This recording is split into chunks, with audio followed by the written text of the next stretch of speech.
जय हिंद। तो स्वागत करते हैं आप सबको स्टडी एम के यूट्यूब चैनल पे। जैसा कि आज का क्लास सबसे महत्वपूर्ण में से एक है, क्योंकि आज का क्लास भारतीय संविधान के अनुसूचियों को समझने वाले हैं, जो कि प्रत्येक अनुसूची को डिटेल से समझेंगे और आसान भाषा में समझेंगे, जिससे कि किसी भी एग्ज़ाम में आप सब बैठते हैं तो यहाँ से एक भी क्वेश्चंस छूटेंगे नहीं। प्लस में यहाँ से 1 से 2 क्वेश्चंस मैक्सिमम एग्ज़ाम में पूछ लिए जाते हैं। तो आज का क्लास सबसे महत्वपूर्ण में से एक होने वाला है, तो आप सब अंत तक बने रहेंगे। तो अगर देखा जाए तो भारतीय संविधान में वर्तमान समय में 12 अनुसूचियों का जिक्र है, लेकिन जिस समय संविधान निर्माण हुआ था और भारत में संविधान 26 जनवरी 1950 को भारतवर्ष में लागू हुआ, उस समय मूल संविधान में 8 अनुसूचियां का जिक्र था। लेकिन वर्तमान में और अलग अलग समय में अलग अलग अनुसूचियां अर्थात 4 नए अनुसूचियां को संविधान संशोधन द्वारा जोड़े गए, जिससे वर्तमान समय में कुल 12 अनुसूचियां हैं। तो प्रत्येक अनुसूची को अब डिटेल से समझते हैं। तो पहली अनुसूची में भारत राज्य एवं केंद्र शासित प्रदेश का विवरण है। पहली अनुसूची में राज्य एवं केंद्र शासित प्रदेशों का विवरण है, जिसमें कि भारत के राज्यों और केंद्र शासित प्रदेशों के नाम, उसके सीमा, उसके क्षेत्र आदि का विवरण इस अनुसूची में है। अगर वर्तमान समय में देखा जाए तो भारत में 28 राज्य और 8 केंद्र शासित प्रदेश हैं। लेकिन जिस समय राज्य पुनर्गठन आयोग 1953 ईस्वी में लाया गया और 1956 में इसे लागू कर दिया गया, उस समय भारत में 14 राज्य और 6 केंद्र शासित प्रदेश थे। इसको भी किसी एग्ज़ाम में पूछा जाता है कि संविधान निर्माण के टाइम, राज्य पुनर्गठन आयोग के टाइम कितने राज्य थे, तो 14 राज्य और 6 केंद्र शासित प्रदेश का जिक्र था। और थोड़ा सा समझते हैं कि अगर देखा जाए अनुच्छेद 1 और भाग 1 में भी राज्यों का जिक्र है, अर्थात भारत राज्यों का संघ है, इसके ही बारे में बात करता है। तो पहली अनुसूची, पहली अनुच्छेद, पहली भाग में राज्य और केंद्र शासित प्रदेशों का विवरण का जिक्र है। अब दूसरी अनुसूची को समझते हैं। दूसरी अनुसूची में भारत के प्रमुख संवैधानिक पदों पर बैठे अधिकारियों के वेतन भत्ते का विवरण है, जिसमें कि राष्ट्रपति, उपराष्ट्रपति, राज्यपाल, उच्चतम न्यायालय एवं उच्च न्यायालय के न्यायाधीशों एवं अन्य पदाधिकारियों के वेतन भत्ते की सुविधा का विवरण दूसरी अनुसूची में, अर्थात वेतन भत्ते की सुविधा दूसरी अनुसूची में। अब तीसरी अनुसूची को समझ लेते हैं। तीसरी अनुसूची में विभिन्न महत्वपूर्ण संवैधानिक पदों पर आसीन होने वाले व्यक्ति के शपथ और प्रतिज्ञान का विवरण है, जिसमें संसद के सदस्य, जिसमें संघ, केंद्र सरकार के मंत्री, सांसद, विधायक, मंत्रिमंडल में जितने भी मंत्री एवं न्यायाधीश, उच्च न्यायालय के न्यायाधीश एवं सर्वोच्च न्यायालय के न्यायाधीश, अन्य पदाधिकारियों के शपथ एवं प्रतिज्ञान का विवरण तीसरी अनुसूची में है। अब चौथी अनुसूचियों को समझते हैं। चौथी अनुसूची में राज्यसभा में सीटों का बंटवारा है। चौथी अनुसूची में राज्यसभा में राज्यों और केंद्र शासित प्रदेशों को कितनी कितनी सीटें मिलेगी, इसका प्रावधान इस अनुसूची में है। अगर देखा जाए राज्यसभा के कुल सदस्य या सीटों की संख्या 245 वर्तमान समय में है, 245, और अधिकतम कितना हो सकता है तो 250 अधिकतम हो सकता है। 245 में अगर देखा जाए केंद्र और राज्य से मिलाकर 233 हैं और 12 सदस्य मनोनीत द्वारा मनोनीत किए गए हैं, जो कि अलग अलग शाही क्षेत्र, खेल क्षेत्र, अलग अलग क्षेत्रों से 12 सदस्यों को मनोनीत राष्ट्रपति करते हैं। और 233 सदस्यों में अगर देखा जाए तो राज्य से 225 सदस्य और केंद्र शासित प्रदेश से 8 सदस्य को लिए जाते हैं। उसमें भी 8 में भी अगर देखा जाए तो यूनियन टेरिटरी से 4 केंद्र शासित प्रदेश, जो कि जम्मू कश्मीर से, जम्मू कश्मीर केंद्र शासित प्रदेश 2019 से हैं, और 3 दिल्ली केंद्र शासित प्रदेश से, और 1 पुडुचेरी केंद्र शासित प्रदेश से राज्यसभा सदस्य हैं। तो अगर पूछा जाए कि राज्यसभा में सीटों का बंटवारा कौन सी अनुसूची में है, चौथी अनुसूची में, इसको भी क्लियर कर पाए। अब नेक्स्ट 5वीं अनुसूची को समझते हैं। 5वीं अनुसूची में अनुसूचित क्षेत्र और अनुसूचित जनजातियों का प्रशासनिक जैसे कि अगर देखें तो अनुसूचित क्षेत्र और उनमें रहने वाले अनुसूचित जनजाति के प्रशासन और नियंत्रण से संबंधित प्रावधान हैं जिसमें दिए गए हैं। तो अनुसूचित क्षेत्र क्या होते हैं? अनुसूचित वैसा क्षेत्र होते हैं जहां पर बहुत अधिक मात्रा में जनजाति निवास करता हो, वहां का प्रशासनिक एवं नियंत्रण वहां के राज्यपाल द्वारा किए जाएंगे। तो इसका जिक्र 5वीं अनुसूची में है, अनुसूचित क्षेत्र और अनुसूचित जनजातियों का प्रशासन एवं उसको नियंत्रण किस तरह से करना है। 6ठी अनुसूची में जनजातीय क्षेत्रों का प्रशासन, जैसे असम, मेघालय, त्रिपुरा, मिजोरम के कुछ जनजातीय क्षेत्रों के प्रशासन, स्वायत्तता, जिला परिषद और उनके अधिकारों का प्रावधान है। अर्थात इन क्षेत्रों में इनके कल्चर संबंधित कोई भी प्रकार का हनन नहीं होंगे, इसका प्रावधान 6ठी अनुसूची में है। तो 6ठी अनुसूची में पूर्वोत्तर राज्य का है जिक्र, और 5वीं अनुसूची में इसको छोड़ के अन्य राज्य हैं शामिल। तो यहाँ से भी क्लियर कर पाए। अब 7वीं अनुसूची को जान लेते हैं। 7वीं अनुसूची में शक्तियों का विभाजन है।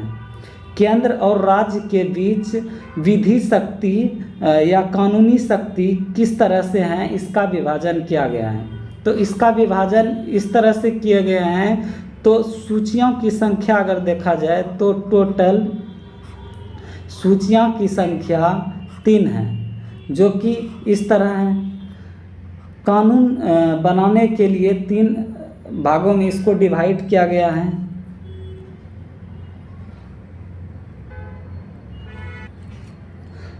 तीन भागों में विभाजित किया गया है, जिसमें कि संघ सूची, राज्य सूची और समवर्ती सूची।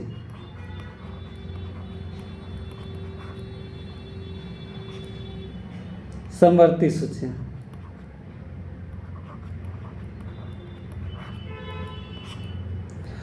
संघ सूची में जितनी भी प्रकार के कानून व्यवस्था होंगे वह केंद्र सरकार के द्वारा बनाया जाएगा, और राज्य सूची में जितने भी प्रकार के कानून होंगे वह राज्य सरकार के द्वारा बनाया जाएगा, और समवर्ती सूची में जितने भी प्रकार के कानून व्यवस्था होंगे वह केंद्र और राज्य दोनों मिलकर बनाएंगे।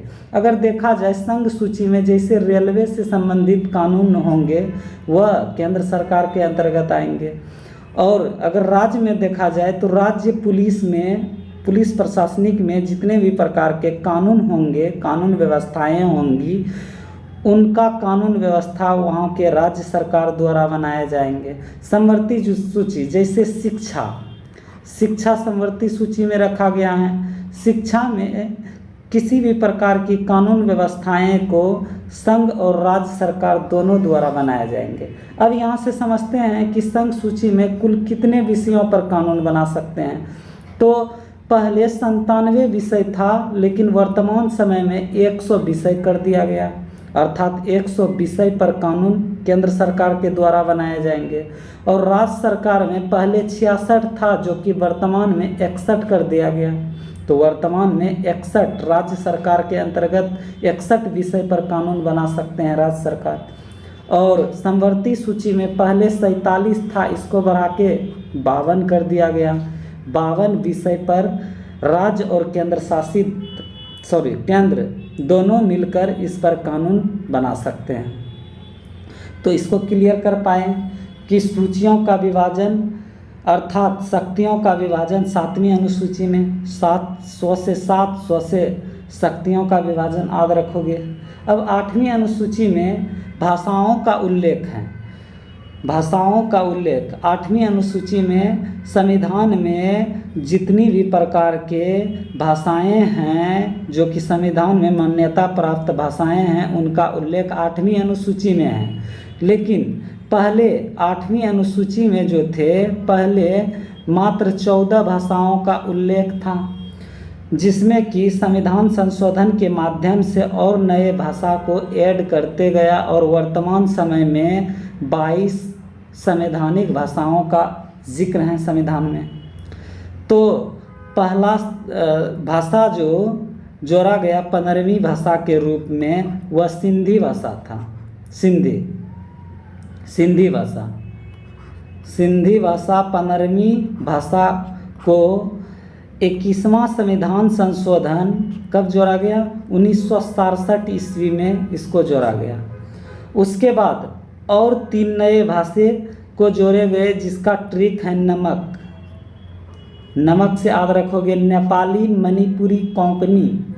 इनको 71वीं संविधान संशोधन 1992 ईस्वी में इसको नए और 3 भाषा को जोड़े गए। उसके बाद बोडो, डोगरी, मैथिली, संथाली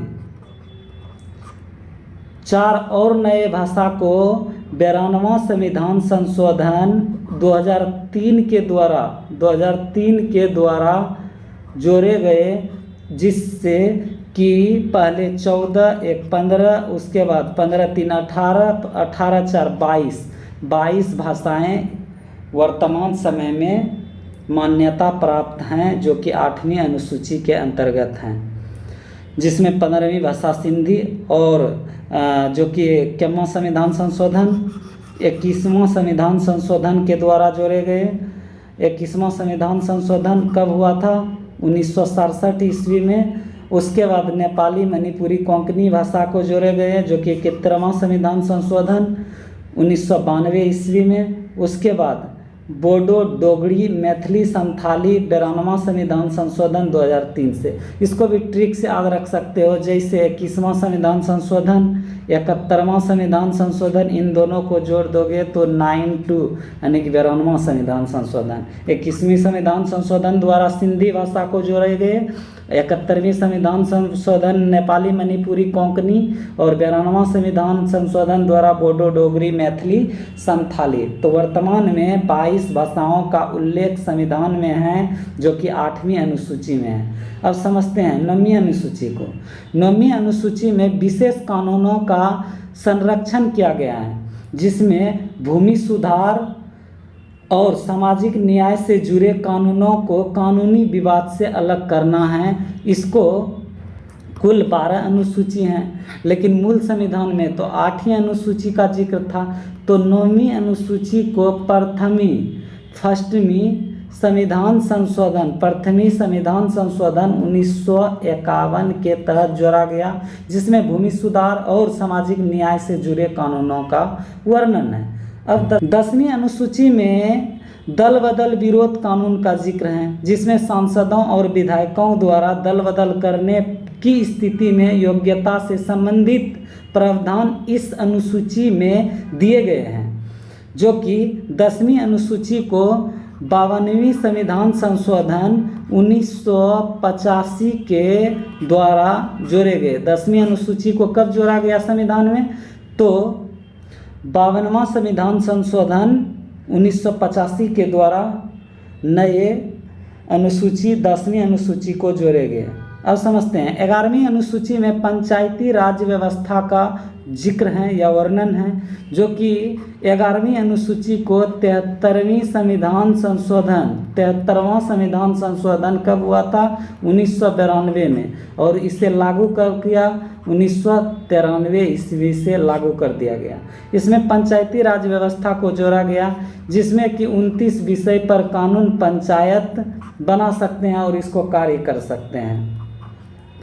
तो 11वीं अनुसूची को 73वां संविधान संशोधन, उसमें पंचायती राज व्यवस्था के बारे में दिया गया है। अगर आपसे एक प्रश्न पूछें क्वेश्चंस के तौर पर, आप सब कमेंट में कमेंट करेंगे कि पहली बार पंचायती राज व्यवस्था कहाँ पर और किस वर्ष लागू किया गया। अच्छा, मैं बता देता हूँ कि इसको 2 अक्टूबर 1959 ईस्वी में लागू किया गया, लेकिन कहाँ पर लागू किए गए आप सब कमेंट में बताएंगे। और दूसरा राज्य कौन सा है जहाँ पर पंचायती व्यवस्था लागू किया गया? प्रथम भी बताओगे और दूसरा भी राज्य बताओगे। तो अब नेक्स्ट 12वीं अनुसूची में नगर पालिकाओं से संबंधित उल्लेख है। नगर पालिकाओं में 18 विषयों पर कानून बना सकते हैं और कार्य का विवरण इसमें दिया गया है। तो इसको 74वां संविधान संशोधन 1992 के तहत 12वीं अनुसूची को संविधान में जोड़ा गया, जिसमें नगर पालिकाओं से संबंधित कार्य एवं अधिकारों का जिक्र किया गया है। तो आज का क्लास आप सबको कैसा लगा? तो आप सब कमेंट में कमेंट करें, और जो प्रश्न पूछे हैं उसको कमेंट भी करें, प्लस में लाइक करें, शेयर करें, चैनल को सब्सक्राइब कर लें।